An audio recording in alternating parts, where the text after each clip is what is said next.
Assalamualaikum warahmatullahi wabarakatuh. Bismillahirrahmanirrahim. Alhamdulillahirabbil alamin. Wassalatu wassalamu ala asyrafil anbiya'i wal mursalin sayyidina maulana Muhammadin wa ala alihi wa ashabihi ajma'in, amma ba'du. Ya ayuhan nas, usikum wa nafsi bitaqwallah faqad fazal muttaqun. Hadratil muhtaram, bapak-bapak, ibu-ibu, jamaah yang dirahmati Allah Subhanahu wa taala. Alhamdulillah kita masih diberikan nikmat oleh Allah Subhanahu wa taala untuk melaksanakan rutinitas kita, dan kita berusaha untuk istiqomah. Mudah-mudahan ini menjadi asbab kita supaya kita husnul khatimah. Hadirin jamaah yang dirahmati Allah Subhanahu wa taala, kita sudah memasuki tanggal 2 Dzulhijjah, di mana Allah berfirman bahwasanya ada 12 bulan, bilangan bulan di sisi Allah. Fiha arba'atun hurum, di dalamnya ada 4 bulan yang Allah muliakan. Maka di situ ada perintah dari Allah, jangan berbuat zalim. Barang siapa yang berbuat zalim, berbuat maksiat pada bulan-bulan haram, bulan-bulan yang Allah muliakan, maka dosanya berkali-kali lipat. Rasulullah SAW bersabda menjelaskan bahwasanya 4 bulan yang Allah muliakan, 3 berturut-turut dan 1 yang mencar. Yang berturut-turut adalah bulan Dzulqa'dah, Dzulhijjah, dan Muharram. Jadi 3 bulan ini sampai ke depan kita dalam keadaan bulan yang dimuliakan oleh Allah. Satunya adalah bulan Rajab. Kemudian dari Ibnu Abbas radhiyallahu anhu, Nabi SAW bersabda tentang 10 hari pertama bulan Dzulhijjah. Ma min ayyamin li'amali salih fihinna ahabbu ila Allahi min hadhil ayyamil ashr, yakni ashru Dzulhijjah. Faqalu ya Rasulullah walal jihadu fi sabilillah. Faqala wala al jihadu fi sabilillah illa rajulun kharaja bi nafsihi wa malihi falam yarji' min dzalika bi syai'in. Rawahul Bukhari. Tidak ada hari di mana amal saleh, amal ibadah, amal saleh yang di dalamnya lebih Allah dicintai, lebih dicintai Allah dibandingkan 10 hari ini. Maksudnya adalah 10 hari bulan Dzulhijjah. Mereka para sahabat bertanya, wahai Rasulullah, meskipun jihad di jalan Allah? Beliau menjawab, meskipun berjihad di jalan Allah, kecuali seseorang yang keluar dengan jiwa dan hartanya dan tidak kembali sedikit pun. Hadis Bukhari. Sampai dalam Al-Qur'annya, wal fajri walayalin ashr. Para mufassir, ulama tafsir menafsirkannya, inilah yang dimaksud dengan 10 malam. Itu yang dimaksud adalah 10 malam Dzulhijjah, walayalin ashr. Tidak ada amal soleh yang lebih dicintai Allah kecuali pada 10 hari pertama bulan Dzulhijjah.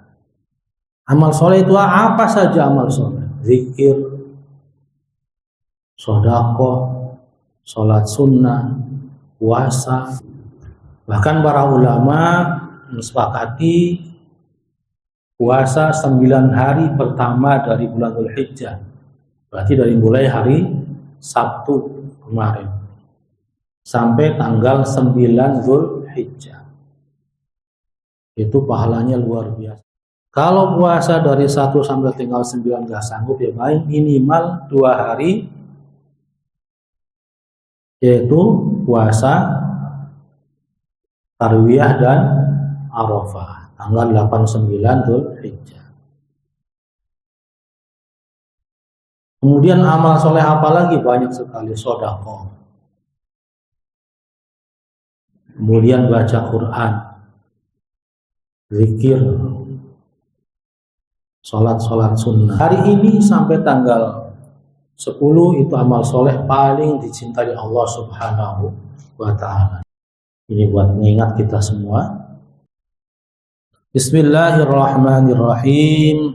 Wa 'alaika bimu'amalatihim bil adli wal fadli. Hendaknya kalian bermuamalah dengan adil dan dengan kebijaksanaan. Hendaknya kalian memperlakukan mereka itu adalah rakyat kita yang umum, anak dan istri, melakukan dengan adil dan dengan kebijaksanaan. Amal adlu fa an tuwafiyahum huquqahum allati aujaballahu lahum 'alaika. Yaitu yang namanya adil adalah hendaknya engkau menunaikan hak-hak mereka yang telah Allah wajibkan bagi mereka atas kamu. Minan nafaqah wal kiswah wal mu'asyirah bil ma'ruf. Dari nafkah dan pakaian serta dan dengan hubungan yang harmonis. Wa minal adlil wajibi an tarja'a ba'dhum an dzulmin ba'din wa taqtassa an la tastaqsi alaihim fi talabil huquq allati aisalat wa taqtassa limadlumihim min zalimihim. Dan daripada keadilan yang wajib ditunaikan adalah kita mencegah terjadinya kezaliman yang terjadi antara mereka. Jangan sampai satu orang menzalimi orang yang lain. Dan jangan kezaliman orang lain menimpa orang lain. Waqad warada annal hamda yuktabu jabaron wa ma yamliku ila ahli baitihi yakni fayajuru alaihim. Dan telah disebutkan bahwasanya al-muhadis, seorang hamba itu dicatat sebagai orang yang memaksa dan mereka tidak memiliki kecuali keluarganya saja. Maka di sini diperintahkan berbuat adil dan bijaksana dalam melaksanakan, memperhatikan, memperlakukan rakyat kita yang umum. Wa 'alaika an la tastaqsi 'alaihim fi talabil huquqi allati aujabaha Allahu laka 'alaihim. Dan hendaknya engkau tidak memaksa, tidak menuntut alaihim atas mereka, anak dan istri kamu, dalam hal memenuhi hak-hak kamu yang telah Allah wajibkan untukmu alaihim atas mereka. Wa antarfaqa bihim wa tukhalifuhum bil akhlaqi wa tukhalifuhum bil akhlaqil karimah. Wa tabasitihim fi ba'dil awqat min ghairi ithmin biqadri ma tazulal wahsyah wa tanfir wa tabqal haibah wa tawqir.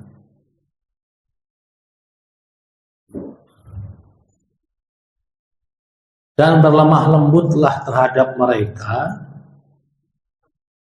wa takhalaqahum bil akhlaqil karimah, dan berakhlaklah, didiklah mereka dengan akhlak yang mulia. Wa tabasithihim wa fi ba'dil awqat, dan berikanlah kegembiraan, kelapangan fi ba'dil awqat, pada sebagian waktu, min ghairi itsmin, tanpa ada hal yang menjurus kepada perbuatan dosa. Bi qadri ma tazulal wahsyah,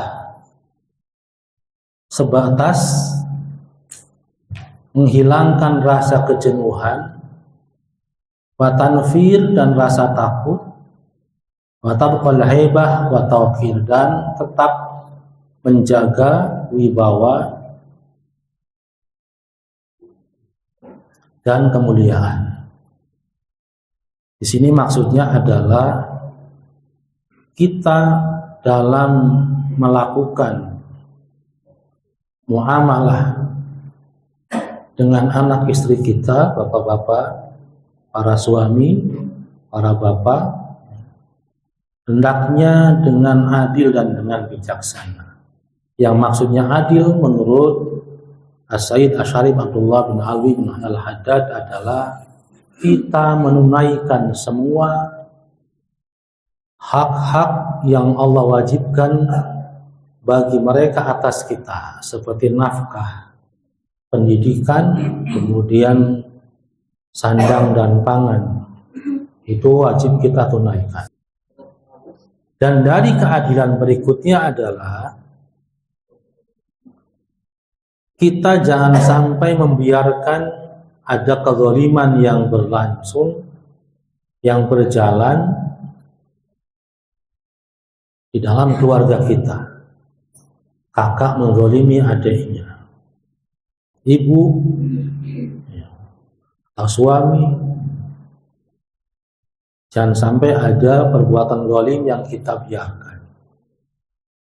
Salah satu perbuatan zalim yang tidak kita rasa adalah membiarkan rumah kita dalam keadaan berantakan,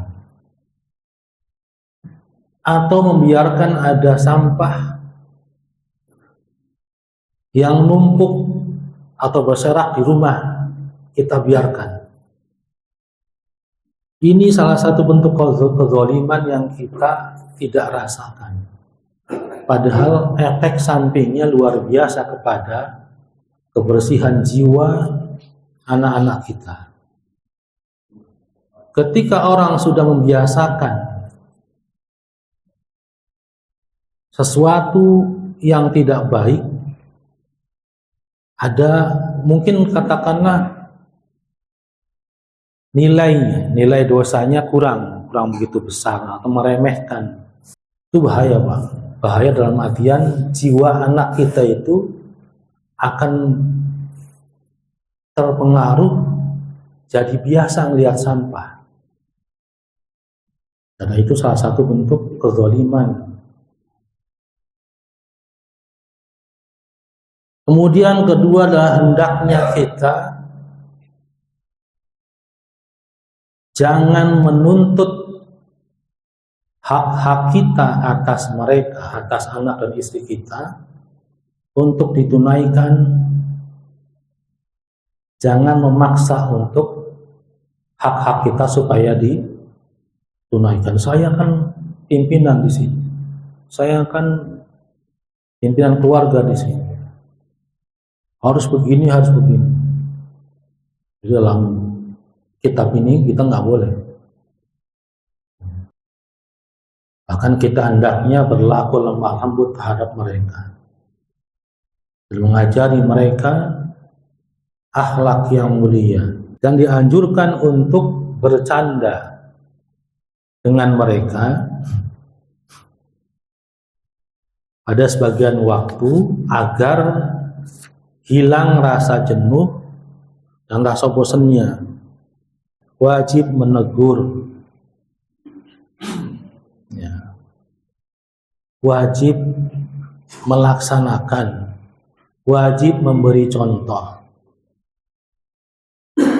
Jangan kita pengen ditaati sama anak kita, tetapi kelakuan kita tidak memberikan contoh. Segera bapak pas wayanya azan menyuruh anaknya sholat. Nah, yang sedang sholat, bapaknya lagi duduk baca Quran. Azan berkumandang, panggil anaknya, azan sholat. Itu nilai anak akan taat berapa persen. Lain dengan bapaknya sudah siap, bawa sejadah, udah rapi, ayo nak sholat, gerak langsung beres. Ketika merintahkan itu, kitanya harus jadi pionir, nyuruh anak puasa sunnah. Bapaknya, ibunya harus puasa sunnah. Bareng-bareng. Akan semangat mereka. Wa'alaika bil afi an masihihim wasafhi an janibihim waj'alhum batinan fi halin mimma ikhtalasuhu min malika. Fa innaka sawfa tajidu dzalika fi kaffati hasanatika fala yanbaghi an yakuna hadzaka minhum athawab wa hadzahum minka al-iqam. Faqad qila li Rasulillah SAW kam naghfiru lirraqiqi fi kulli yawmin faqala sab'ina salatin wa hadhil musamahati innama hiya fi huquqika wa amma fi huquqillahi fala wajha laha. Wa khussa an-nisaa min ahli baitika bimazidi hifdhin wa tafaqqudin fa innahunna naqisati aqlin wa dinin wa 'allimuhunna ahkamal haidhi wa fara'idil ghusli wal wudhu'i was salati was siyam wa huquqil azwaj wa ma yajri dzalika. Berikutnya adalah hendaknya kita memberikan maaf, para bapak, para suami,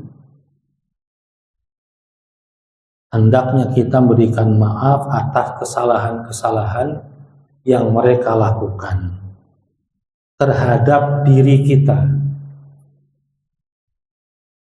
Kita suruh anak kita beli jarum, maksudnya bapaknya lagi ngerokok, duitnya 25.000. Nyuruh anak belum balik, anak umur 10 tahun, suruh beli jarum. Kalau udah memayis mungkin bisa. Anaknya masih polos, sampai ke warung, mak, beli jarum. Ya warungnya juga lagi nggak mudeng, yang punya warung juga nggak kasih aja jarum. Nyampe ke rumah, Pak, jarumnya. Kira-kira reaksi kita sebagai orang tua yang nyuruh bagaimana? Itu kesalahan anak. Maka di sini alaika bil afi, memaafkan kesalahan mereka walaupun sebabnya adalah kita sendiri yang salah. Tetapi kalau itu berkenaan dengan hak-hak Allah, maka tidak ada pemaafan dalam hal itu. Kenapa? Karena itu hak Allah yang akan ditanyakan pertanggungjawabannya di akhirat. Dalam hadisnya itu jelas sekali. Perintahkanlah anak kamu bis-sholati. Ketika umur 7 tahun, kita diperintahkan untuk mendidik anak kita untuk melaksanakan sholat. Dan pukullah ketika dia melanggar. Dalam hadisnya jelas, kalau dia tidak sholat maka fatribuhu, pukul. Pukul dalam artian untuk mendidik. Yang sifatnya wajib. Apalagi yang haram, maksiat, melakukan pelanggaran. Wa'alaika bil afi an masihim wasafha anha an janibihim waj'alhum batinan fi halin mimma ikhtalasuhu min malika. Fa innaka sawfa tajidu dzalika fi kaffati hasanatika fala yanbaghi an yakuna hadzaka minhum as-sawab. Ahadzuhum minka al-iqab. Faqad qila li Rasulillah, dan telah ditanyakan kepada Rasulullah, kam naghfiru lirraqiqi fi kulli yawmin. Berapa banyak kita memberikan kemaafan liraqiki bagi budak kita fi kulli yawmin dalam setiap hari. Faqala sab'ina zalatin. Rasulullah menjawab 70 macam. Wa hadhil musamahati innama hiya fi huquqika. Para sahabat bertanya, wahai Rasulullah, berapa kali kita memberikan maaf kepada hamba saya kita? Kata Rasulullah, 70 kali. Wa hadhihi al-musamahah innama hiya fi huquqika. Dan toleransi ini diberikan untuk hak-hakmu. Wa amma fi huquqillahi fala wajhalah. Akan tetapi untuk hak-hak Allah maka tidak ada toleransi. Jadi kita memberikan maaf seharinya bagi anak-anak kita itu sab'ina zalatin, 70 kali. Memaafkan kesalahan yang terjadi yang dilakukan anak-anak kita atas hak-hak kita. Haknya seorang bapak disuruh ngeyel, kemudian nggak nurut, atau nurut tapi salah, kemudian yang lainnya, pokoknya selama berkaitan dengan hak kita, kata Rasulullah 70 kali kita dalam sehari memberikan maaf pada mereka. Tetapi untuk hak-hak Allah tidak ada toleransi. Wa khussa an-nisaa min ahli baitika, dan terlebih khusus lagi perhatiannya adalah kepada para wanita min ahli baitika, dari keluarga. Bimazidi hifdhin wa tafaqqudin, dengan ditambah lagi penjagaannya terhadap mereka dan pengawasannya terhadap mereka. Maka mendidik anak perempuan dengan anak laki beda. Jangan disamakan. Kalau anak laki-laki kita wajib keras. Kalau anak perempuan tegas. Anak laki-laki ditanya, anak perempuan jangan ditanya. Kenapa begitu? Karena laki-laki diajari untuk bertanggung jawab. Pilihan dia itu, dia harus suka, dia harus tahu alasannya apa, kenapa saya milih ini. Dan dia harus bertanggung jawab atas pilihannya. Kalau perempuan dididik untuk taat. Sehingga nanti ketika dia berkeluarga, dia akan taat dengan suaminya. Diajari taat. Kemudian ajari anak-anak perempuan kita kenapa harus lebih menjaga dan lebih memperhatikan anak-anak perempuan. Fa innahunna naqisati aqlin wa dinin. Karena mereka para perempuan itu kurang, akalnya kurang dan agamanya kurang. Maka kita wajib sebagai bapak, sebagai suami untuk mendidik anak-anak perempuan kita. Wa'alimuhunna ahkamal haidhi wa faraidil ghusli wal wudu was shalat.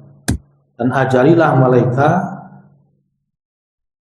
hukum-hukum tentang haid, fardu-fardu mandi, wudu dan sholat, wasyam dan puasa, wahukul azwaj, dan hak-hak berkeluarga. Waqad tattasi'a ri'ayatun ba'dul ibadi kasalatin wal ulama. Wa kullu ra'in mas'ulun an ra'iyatihi. Wa qala ta'ala innallaha ya'muru bil 'adli wal ihsan, al-ayat. Dan kadang-kadang rakyat itu meluas. Rakyatnya bukan hanya dirinya, bukan hanya keluarganya, ada sebagian orang yang Allah berikan kekuasaan atas rakyat-rakyat yang lain. Seperti siapakah salatin? Seperti para sultan, para penguasa, kepala desa, Pak RT, Pak RW itu termasuk daripada penguasa. Yang tingginya adalah kepala negara. Wal ulama, dan para ulama yang memiliki jamaah yang banyak.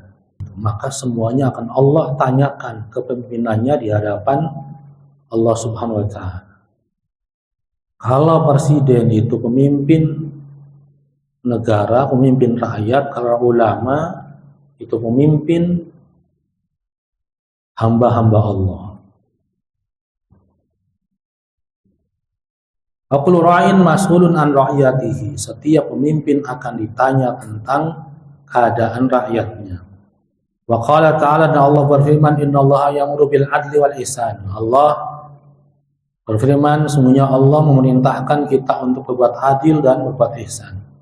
Wa qala alaihi salatu wassalam, dan Rasulullah SAW bersabda, berdoa, Allahumma man walla min amri ummati syai'an farfaq bihim farfuq bihim, aman syaqqa alaihim fashquq alaihi. Rasulullah berdoa, ini doanya Rasulullah, Allahumma, wahai Allah, siapa saja yang diberikan amanat untuk mengurusi amri ummati, urusan umat saya, syai'an, dengan sesuatu, farafaqa bihim, kemudian mereka berbuat baik terhadap rakyatnya, farfaq bihi, maka ya Allah mudahkan hidupnya, mudahkan urusannya. Ini doa Rasulullah bagi para pemimpin. Wa man syaqqa alaihim fashquq alaihi. Wa man syaqqa, dan barang siapa pemimpinannya tadi membuat susah rakyatnya, menyengsarakan rakyatnya, menyengsarakan umat saya, kata Rasulullah, fashquq alaihi, maka susahkan lagi dia ya Allah. Doanya seperti itu. Kalau ada kepala desa dipilih, kemudian pikirannya, otaknya cuman bagaimana supaya rakyat sengsara dengan berbagai macam kewajiban, denda dan segala macam, tidak pernah memikirkan kesejahteraan rakyatnya, maka kata Rasulullah, fashquq alaihim, susahkan hidupnya ya Allah, di dunia dan akhirat. Jangan mengira Allah lupa terhadap apa-apa yang mereka lakukan orang-orang zalim. Kemudian sabda Nabi yang lain, tidak ada satu pemimpin pun yang ketika dia mati, pada hari matinya dia menipu rakyatnya, kecuali Allah haramkan surga atasnya, haram masuk surga. Wallahu a'lam bishawab. Mari kita sama-sama akhiri dengan bersama membaca doa kifatul majlis. Subhanakallahumma bihamdika asyhadu an la ilaha illa anta astaghfiruka wa atubu ilaik.